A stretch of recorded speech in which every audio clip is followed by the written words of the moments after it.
right, welcome back to the Howler podcast. I'm Chelsea. I'm Mary. And we are here with a special roundtable episode. And this month in December, we have three lovely Well Wolf ambassadors with us. So Yay! excited.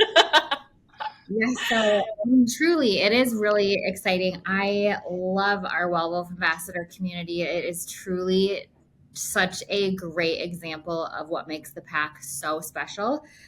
But probably now, over a year and a half ago, during one of our pack insights, which is the Arctic Wolf Engagement Survey, we saw an opportunity as a pack to get stronger in how we take care of our mental health and well-being. And one of the outcomes of taking action in that area as we focus on our culture and engagement was to bring about Well Wolf ambassadors. So we put out a call for an application or an invitation. We were looking for pack members all over the globe that would be willing to go through a 12-hour, 2-day long training to be certified in being somebody that could respond in a mental health crisis and point people in the right direction and be aware of our resources. And we had 30 pack members from all over the globe sign up to be part of this program. And we have 3 of them with us today. So that training happened, I think, in February of 2023. So it's been almost a year now.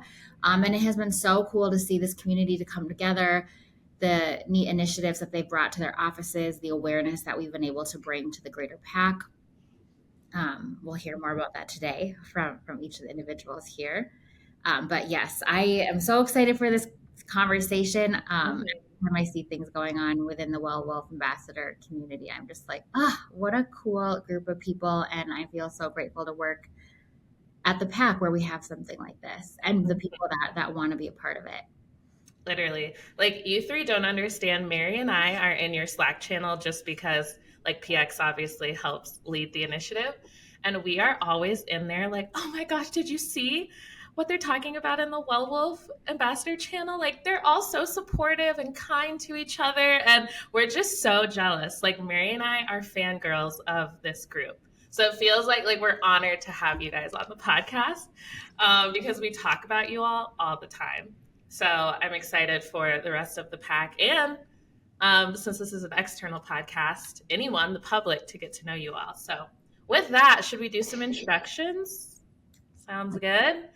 Okay, so if you could tell us, obviously, your name, where you're located, and your role here at Arctic Wolf, and then one of your favorite things about running with the pack, so working here. And then finally, one thing you've been doing recently to prioritize your mental health and well-being. Okay? So big intro, but how about we start with Dirk? Yeah, sure. My name is Dirk. I am based in Germany, not German, but living here. And I'm a manager in our concierge world, so kind of what I do. Though I guess my favorite thing about like running with the pack is in general just kind of you hinted on it earlier, but it's really that everyone here is just so friendly and helpful. Like I just think that that's something that just kind of bleeds through all of Arctic Wolf. Is it's just a very collaborative environment, which is just amazing to have. That's really something I appreciate really deeply. And then as far as the thing that I have been doing recently to prioritize is, beyond like just general like talk therapy, which is always a great thing in meditation. I've recently just been reading through a bunch of like short essays on different like philosophical approaches, which has been really enlightening and I think healthy in a getting to know yourself kind of way. Yeah. Okay, I love that.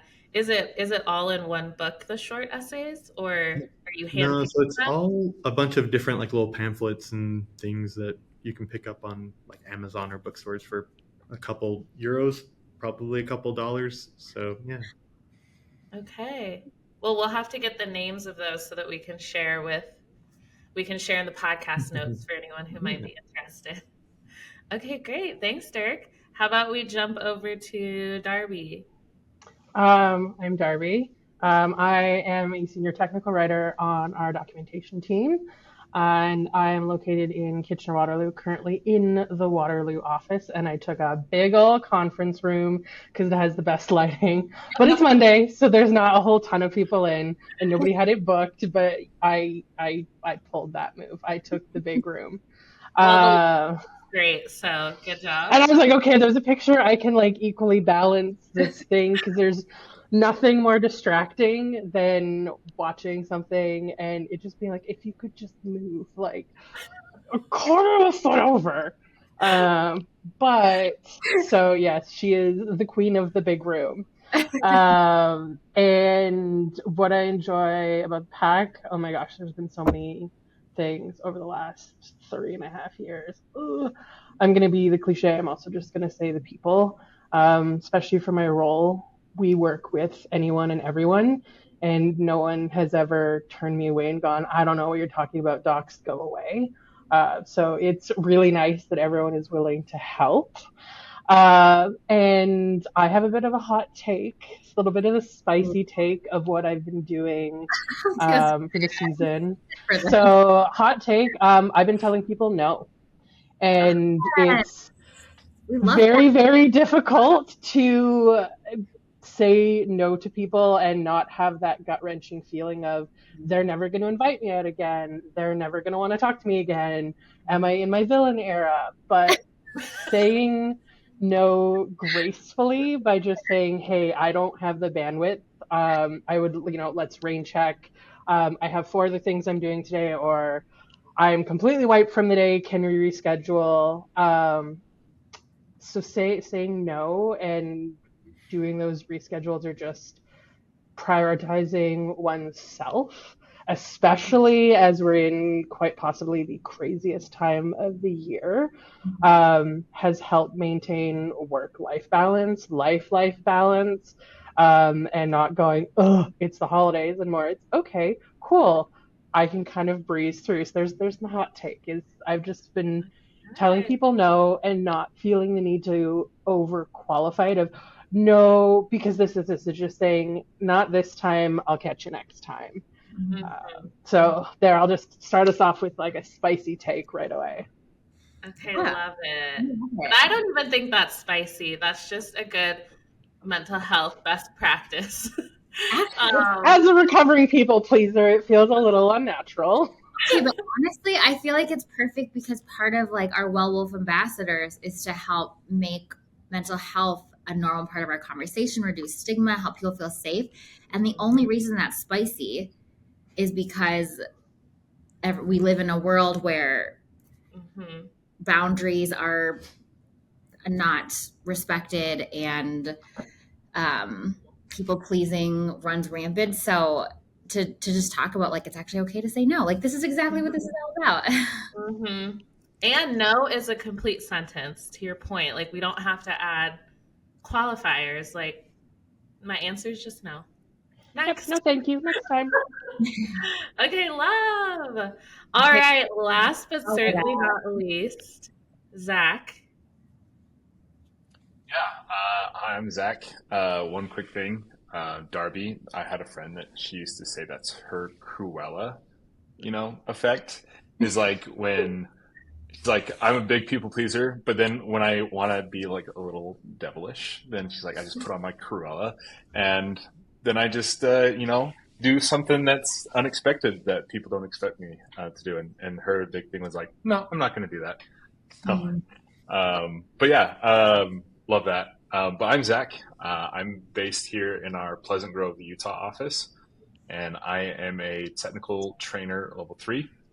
My primary thing is I train all of our new hires, and then I help people learn and grow in their careers by expanding their knowledge and their skill sets. So love doing that. I've been here for almost 2 years now. But the thing that I love most about being a part of the pack or running with the pack, it goes along with the other people what they've said. It's the people. I'm gonna steal a line from, I think it's an old Olive Garden commercial, but when you're here, you're family. That really is a thing, and I just it's hard to explain in words, and I think that's the best way to put it. Like, words aren't enough with the feelings that you have here. When it comes to your teammates or just people in the office or people that you know remotely, it's like an instant connection with them. But I think I've been most impressed by leadership. That's something that in previous jobs I've always had struggles with, was dealing with leaders that kind of had their own agenda and didn't really feel like they cared, or there was just like a big disconnect. Like, they'd always say, "Oh, how can we help?" and then nothing would really come of it. But I feel like our leaders here are just so supportive and let you run with things. Like, I know here in Utah, there's so many people that want to be involved and have part of different initiatives. And leaders like, yeah, go for it. Let us know how we can support you. And there's just so many things to be involved in and to make this place really feel like a family. I think I was just going to say, I completely agree with everything you all shared.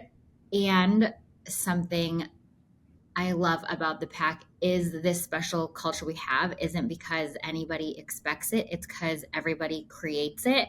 Because I look at all three of you, and you are people in your offices that are warm and friendly. I've visited all of your offices, and I got to meet all of you because all of you were so welcoming and warm, and you're the ones, bringing people together, reaching out. So you all are literal examples of the things that you just shared you love so much about the pack, which I think is so special. It's not something that we all just experience or expect of others. We do it together, which I think is part of the magic, honestly. Zach, do you have, before we move forward, do you have anything you want to share about how you're prioritizing your mental health right now? Oh yeah. Totally forgot about that. Thank you. So for me right now, I've been really focusing on breathing. There's something that's really helped me in my life is doing Wim Hof breathing. And it's been something that, dealing with, the anxieties and stresses of life, the more I feel like I practice it and the more I feel like I use it to meditate and prepare myself for my day, the more times I'm more like self-aware of those times where I'm feeling stressed or anxious, and then I can recognize that, I can feel like my heartbeat, and then I can just like control that and breathe and kind of have that self-mastery in those times where I need it most. Yes, if you listened to the podcast last month, Zach was on, and he was our Wolf moment break of the episode and shared a little bit more about that breathing technique. So thank you, Zach, again for sharing with the pack. Yeah, well, speaking of how that's been helping you, Zach, I know that's something you've brought to the Utah office. Can you tell us a little bit about like how that came to be? Yeah. So one thing when joining the Wolf Ambassadors, it's something I've always been like really passionate about, and I want to share ideas with other people. And one of those things is, like I mentioned, how this breathing exercises have been so impactful in me. Is I wanted to open it up to other people, even if they, never done something like that before. But we started doing it. We do it every Wednesday. I, book a big conference room like Darby, and feel like the king of the room for a bit. But we open it up, and we also have it available for people online. But we always start with an explanation, because we always have new people jumping in. Sometimes people, it's just their first time ever doing something like this, and we'll explain kind of what's going to be taking place, so they're not too shell shocked, and then some of the different feelings or things that might be going through their mind. And then we go through the breathing exercise, and then once we're done, we kind of have a download session. Talk about like, did everybody make it through? Did people like push themselves further than they did the time before? Did anybody have any like weird, cool new experiences? And there's been some like insanely cool insights that I've learned from other people when practicing this, and we've kind of changed it up a little bit. We're trying to push ourselves a little bit further and try different things. And it's been really cool seeing people that, came day one and they're just addicted to it now. They come every week, and they're trying to bring more people and invite more people, even from other offices, to come. And it's just been a really cool experience to see, people that I run into on a daily basis, but to see them in a different light, and for them to share insights. And like, wow, I never even thought about that, but I'm going to try that next time. So it's been Wait, really an amazing collective. wait. So Zach, what's one of the insanely cool insights you've learned from somebody else?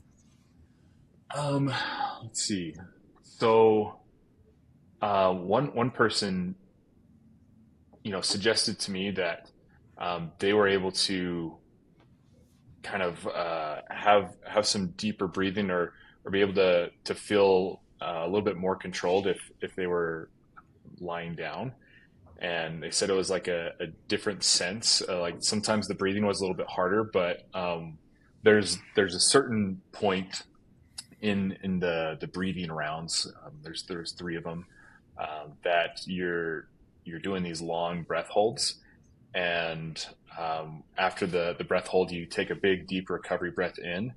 And I found that what was explained was this person said, when I was laying down, and I felt like that, it's like a little sense of like, it's a cool little sense of euphoria that you feel during that time. And he's like, I could see like different colors as my body temperature is changing. He's like, I could see like different colors as my eyes were closed. And it was like a cool little, I don't know, like experience. And so I'm like, oh, I'll give it a try. And I didn't see any colors, so that's something unique to them. But I did feel like some cool, like tingling and warm, cold feelings. Like just, I don't know, it felt like a tie-dye t-shirt type of a thing. It would just like kind of flow throughout my body in different ways. And it was super cool to feel that. So I've never felt that before. And, it makes me interested. So this next time we're all going to try different, either sitting or laying down positions, to see what different people feel. So if somebody's like, I want to feel something like that person did during the breathing exercise, or be able to hold my breath longer, maybe I'll try this for the next time. So yeah. Wow, so interesting. It's amazing what your breath can do to your body. I've never done this specific breathing technique, but I've done a lot of meditation in my life and like various breathing techniques. And yeah, the sensations that you can achieve in your body just by intentional breathing, it's wild. It's wild out here. um, okay, great. Well, now that you've been introduced, let's really dive into the conversation. And I think it makes sense to start with why you all were interested in becoming Well Wolf ambassadors. Um, and then, in addition to that, maybe why you think it's important to discuss mental health and well being in the workplace. So, whoever wants to jump in.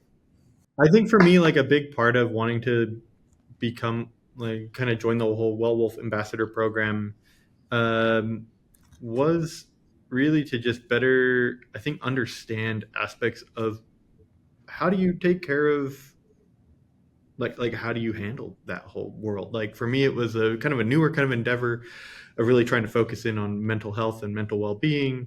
So maybe part of it was somewhat selfish of like I wanted to learn how do I help me, because you can only help others if you're able to help yourself, right? But then part of that was I truly want to be there for others and to be able to help others, and it felt like a kind of a really great opportunity to do that, and especially in a workplace environment where I think a lot of that can be kind of suppressed. You're showing emotion or showing kind of like letting that part of yourself be a little bit more visible, because I feel like oftentimes, and maybe this is speaking more for like Germany, but there's this need to put on a happy face and be very just jovial all the time. And so being a part of some kind of initiative that was there to be like, we understand that this is a real thing, that like people aren't just happy 24/7, and we want to create a solution around that. We want to help people be able to work through those things, or to know that at least someone's there to listen, ultimately. Which just was a really, I think, impressive and powerful and inspiring kind of idea or concept. I just had never seen it anywhere else, and it just felt like this is a really cool thing, really impressive thing that I would really want to be a part of and be able to contribute to. Yeah. Mm-hmm. Mm-hmm.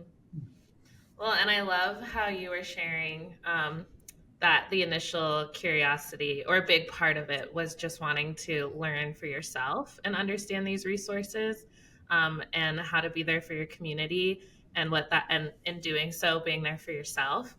And that just makes me curious, kind of jumping around in our questions a little bit, but what is there like a big takeaway from the training, a big learning that you had after going through um, the training, or just this last year of being a Well ambassador?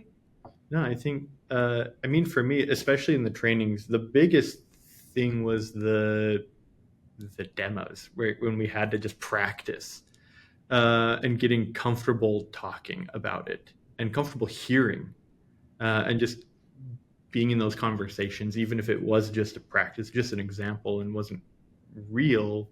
I think a lot of us put realness into it, because it's always easier to kind of speak from there than it is to fabricate something. And so Mm-hmm. that was really impressive, just really helpful to be able to, I think, start that process of being able to talk with others and be able to truly listen. And is something that's kind of, I think, snowballed into letting that become a normal part of life, Mm-hmm. is being more open myself with others, and then really anytime someone speaks, putting effort forward to listen and really try to be as present as possible, to be ready for if someone does need to open up, or wants to share, or wants to, get something off their chest, or yeah. Mm-hmm. Mm-hmm. Curious, Darby or Zach, either one, why you all wanted to be ambassadors, or um, kind of what some big takeaways for you all were after this training. I mean, I wasn't in the training, but I do know that they were long days, and it was pretty intensive. And like Dirk said, you all were doing a lot of like scenarios and role playing, which can be fun, but also nerve wracking, especially if you don't know the other people. And mental health is like such a serious topic. So I would imagine too, you like don't you want to get it right, which so there could be some added pressure. But yeah, just curious your experience through the training, and what that was like. The reason why I wanted to join the Werewolf Ambassadors, it was when I first saw it, I was like, yes, this is me 100%. I don't know, I feel like I've always had that face that people vent to, or feel it's like, yeah, I can tell them all my problems, And ever since I was like a little kid, my like I always remember growing up, my sisters used to just like, I called it the Dr. Phil moments, where they just come and tell me how terrible all their friends were. I'm like, it's okay, you guys are going to be friends tomorrow, even though you hate each other today.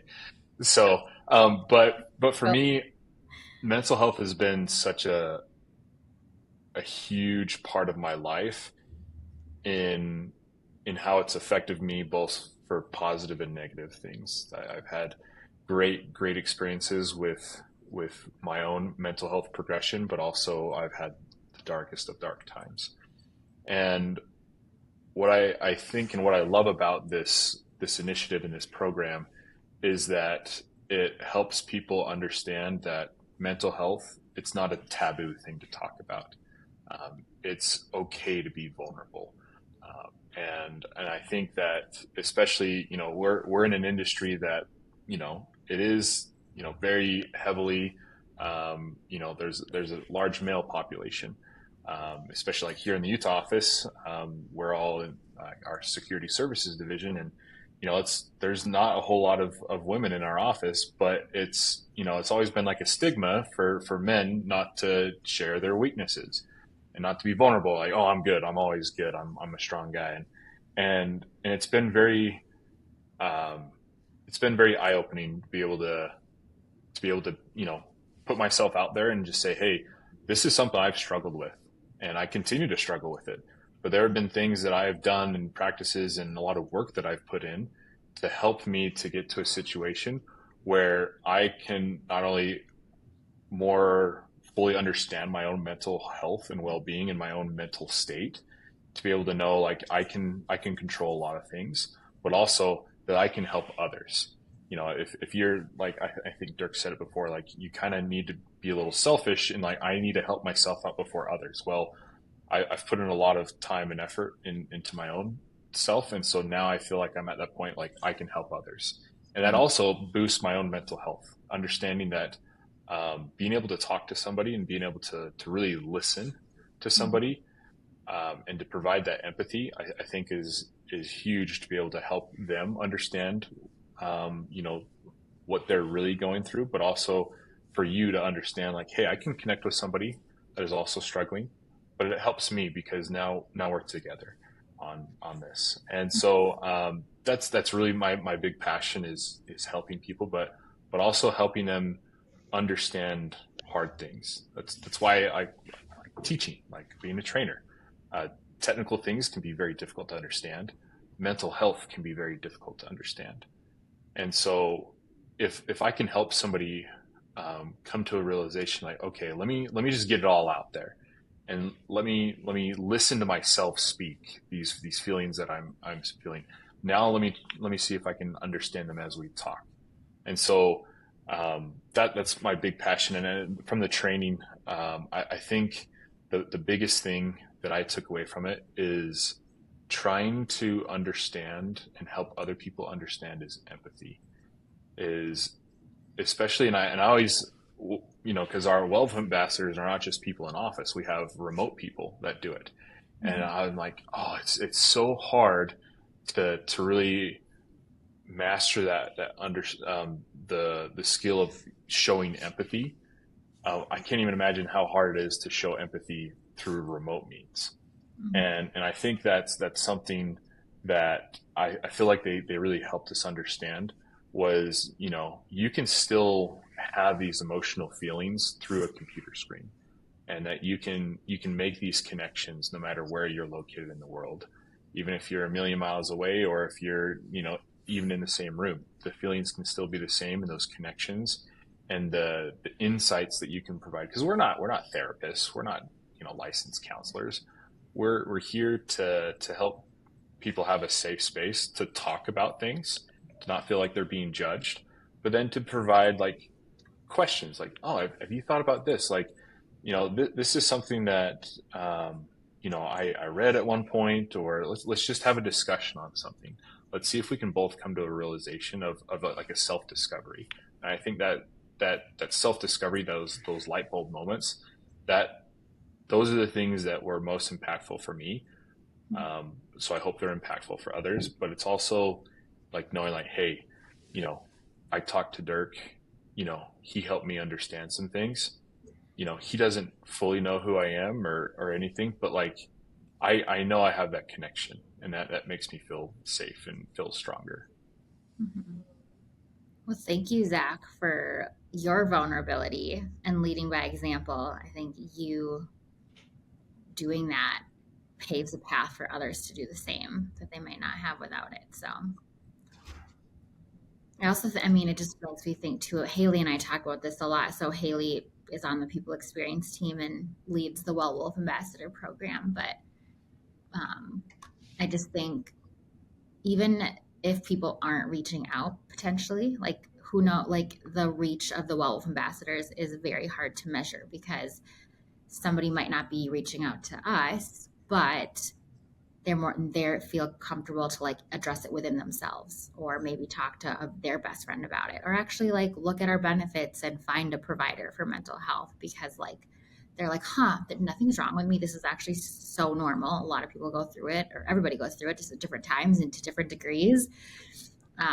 So I think and then just the fact that you didn't just go through the training, Zach, but like that you have chosen to be vulnerable and lead by example. And again, like we know people reach out, but like there's probably so many people that haven't, but they see what you guys are doing or saying, and it's a encouragement of like, I'm going to address this within myself and do something about it because it's normal and okay, and there's resources for me.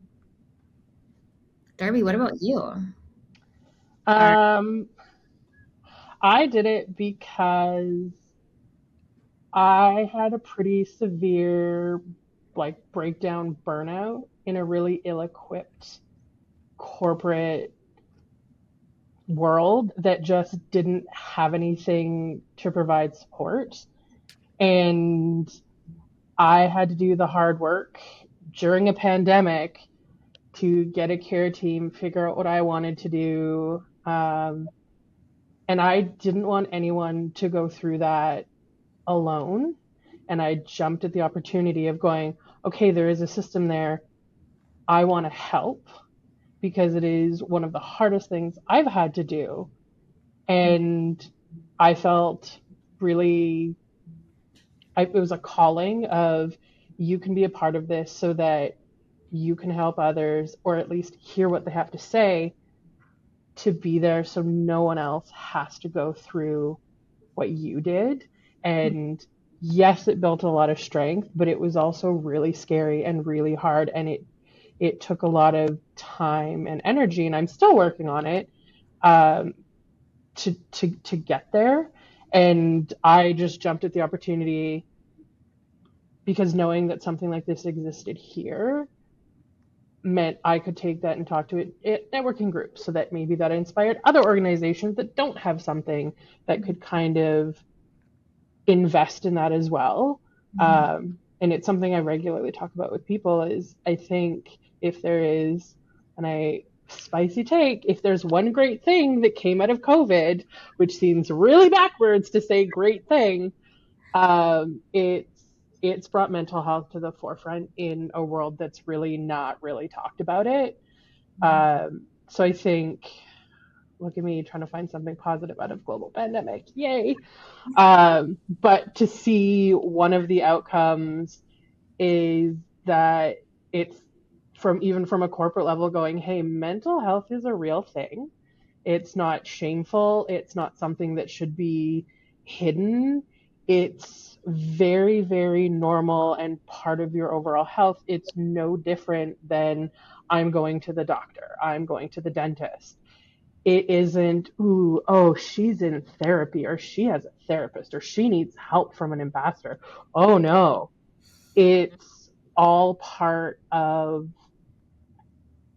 that all-encompassing health.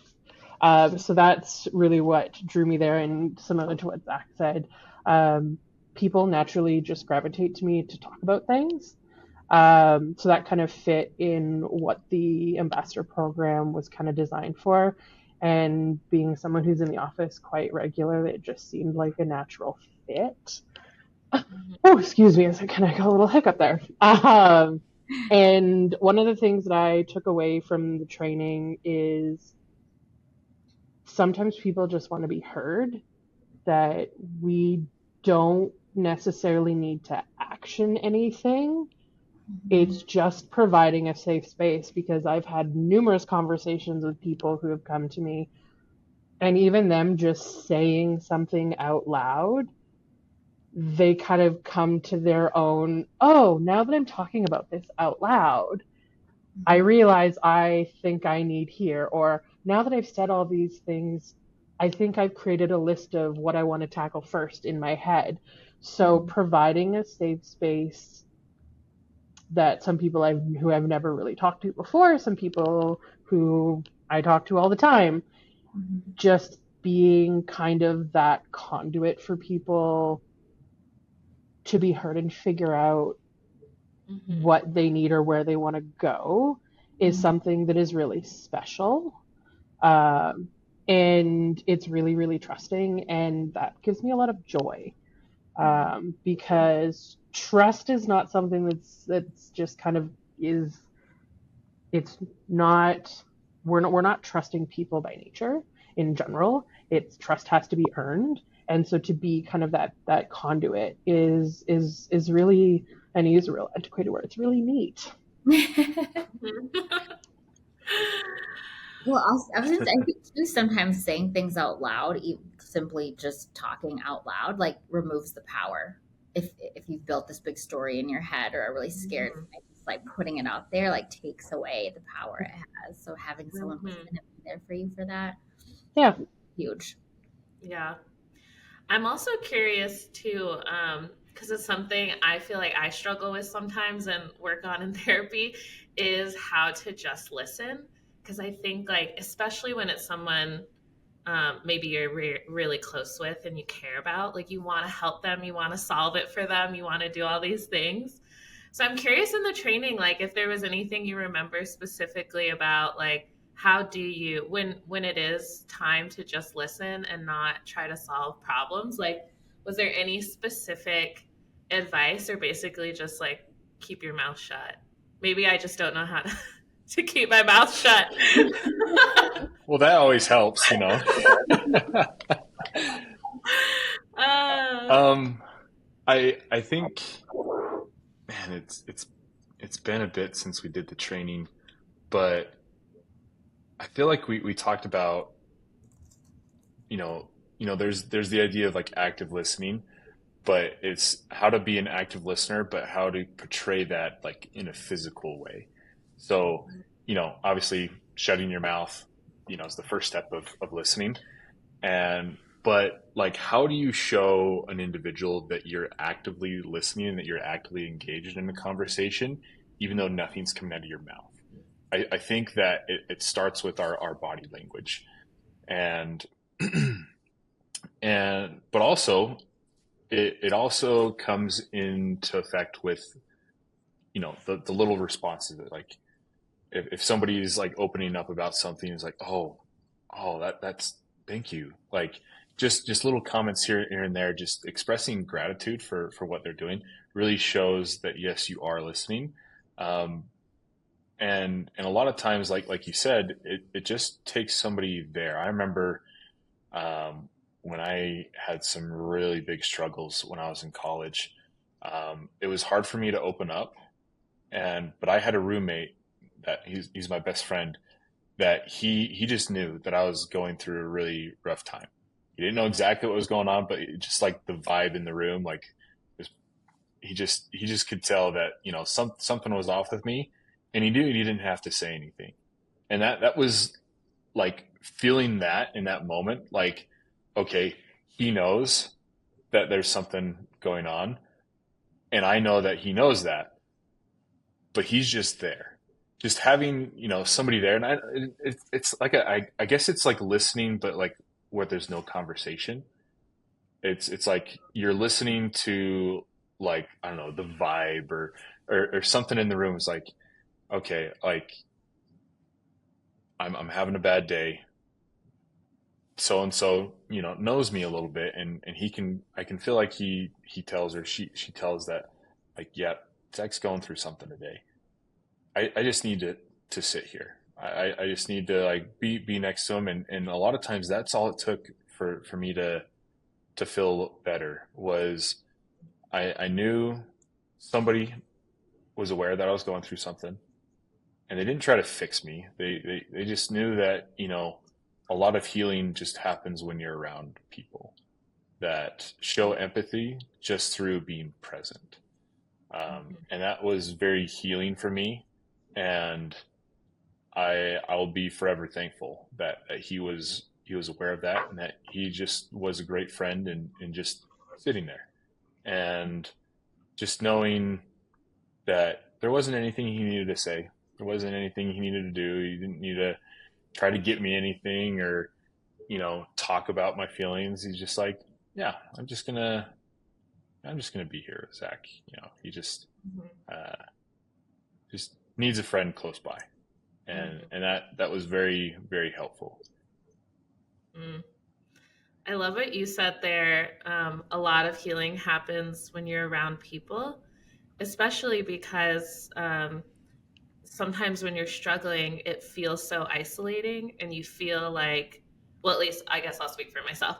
I feel really isolated, and I feel like the stories that I'm making up in my head, I'm the only one going through this. Look, everyone else is feeling this, that, has this, that. And I'm sitting here really struggling. And I feel like it can make me feel very alone. And so, to your point of just like being around people sometimes, even if they're not overtly like asking me, "Are you okay?" or doing those things, just like showing up for me and being present. Um, does just play such a huge role. Like we're humans and we need community, no matter how much of like an introvert or whatnot you are. Like we do need people. So I love that your friend was there for you like that. Um, and that's just it's so special. I think this partly came up in the role playing that we did, but it was also mentioned the difference between being in person and remote. And something that I have taken away from it is overtly saying certain things, both in a physical setting and in a remote setting. Of so if I'm talking to somebody remotely, overtly saying, I want to let you know I am in a private room. I have headphones on so no one else can hear anything else that you're saying. The door is closed. I've put my notifications on mute. I have a tendency to kind of look away from things and overtly saying, hey, if you see my eyes darting to the side, it's nothing, no cause for concern. I am here, just how my little neurodivergent brain works. But overtly kind of saying, hey, I am here. I have moved myself into a private space and I've muted notifications. I might kind of fidget a little bit around. Really does kind of help set the tone so that someone who's already hyper aware of certain things, so when you're under high stress and when you're reaching out for help and uncomfortable because it's hard to do, Mm.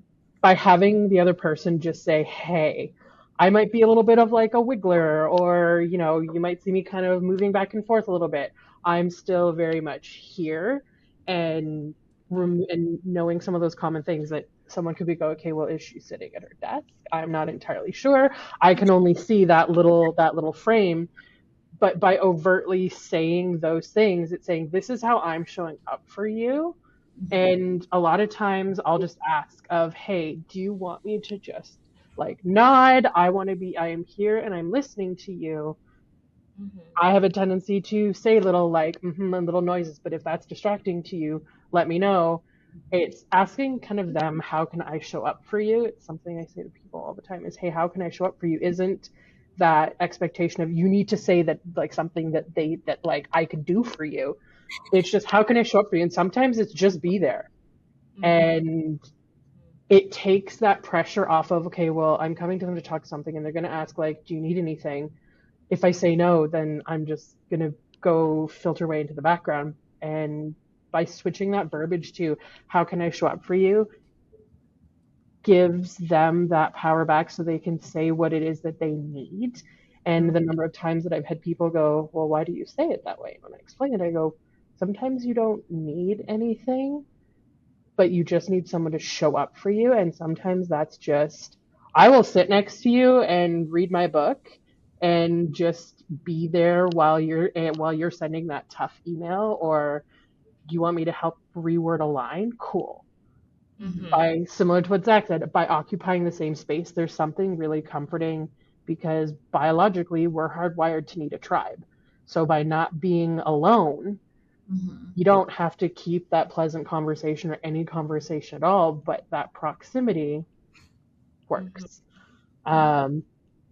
And always kind of at the end of things, so when you kind of set up those kinds of conversations, by also explaining to people exactly what will happen afterwards, of saying, hey, in the next day, I'm going to send you a Slack message. Is there anything we need to go and do together? If you want to talk to your manager about things, do you want me to come with you?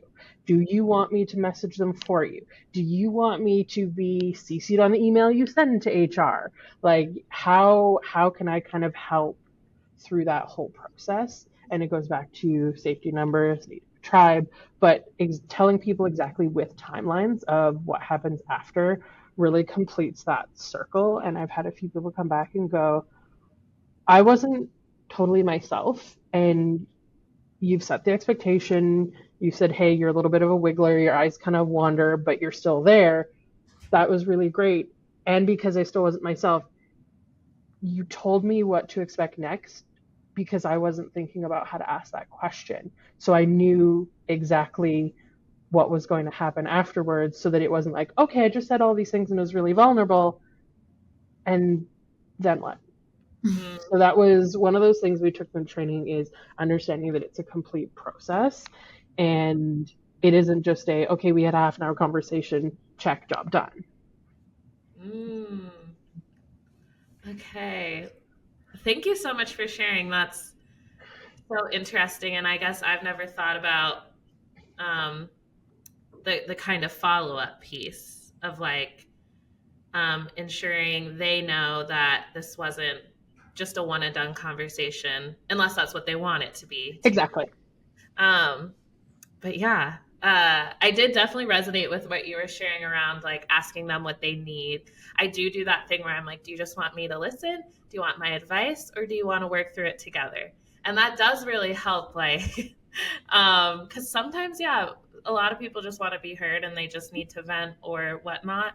And some people do want to talk it through and figure out what that next step is. So definitely asking the person what they need for sure.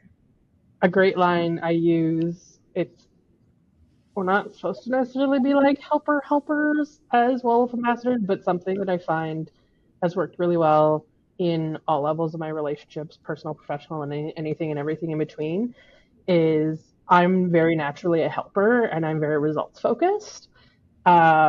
So I have a standard verbiage, and when I'm unsure, I just go, hey, listening or helping? Mm.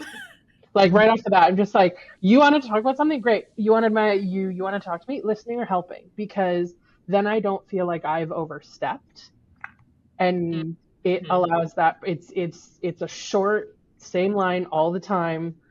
Anybody who's interacted with me knows she's gonna give me the line, listening or helping, and it takes that pressure off of me, and it allows that person to say what they need. And sometimes it switches halfway in.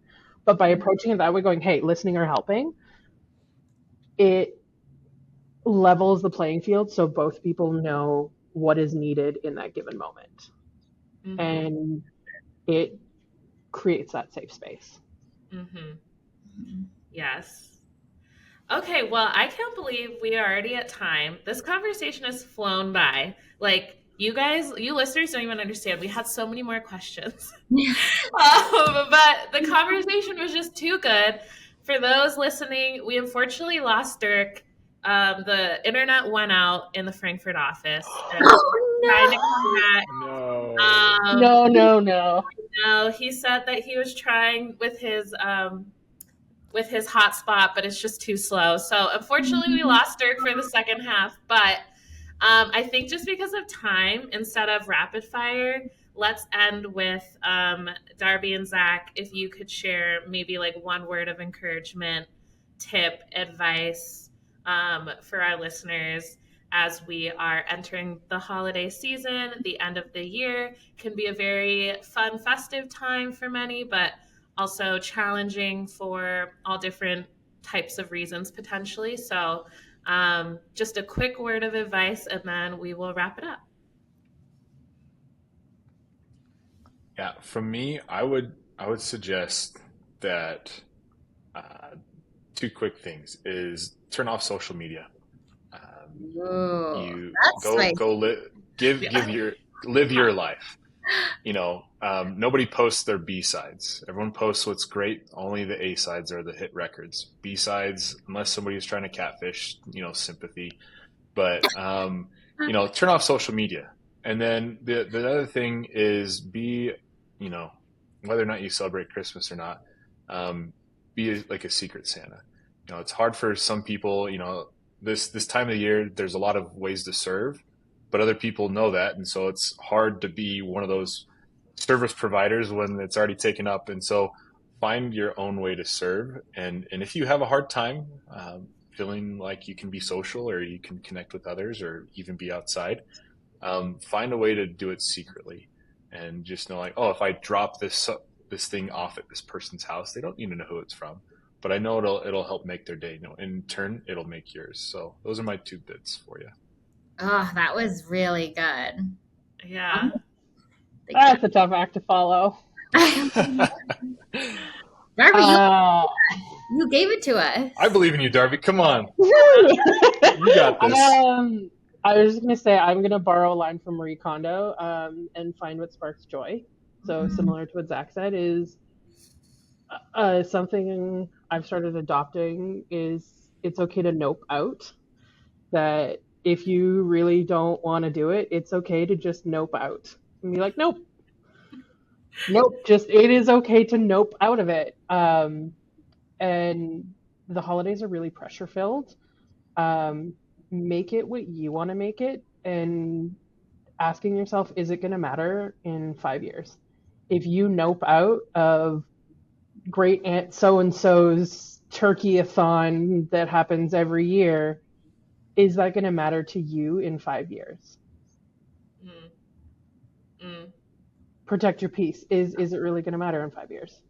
I feel like we've come full circle, saying no and noping out of things. No and nope. Okay, well, thank you both so much, and Dirk, who joined us at the beginning. Shout out, Dirk. This was such a lovely conversation. We are truly so honored to have you all at the PAC and be part of our Wolf Ambassador program. For our PAC members listening, if you are interested, we actually have application out now to become a Wolf Ambassador. We're going to do another round of training in February 2025. And additionally, please know about all of our resources here. We have our Wolf Ambassadors, our EAP, our Employee Assistance Program. We have our PAC Mental Health and Wellbeing Alliance, Slack channel. So there are so many resources for you here, and we are here to support you. So please know you can reach out to anyone on this call if you ever just need a safe space to talk. So with that, thank you all for listening. We hope you have a great end of 2024, and we will see you in January 2025. Thanks, everyone. Thank you, Darby. Yeah. Merry Christmas, Happy Holidays, everybody.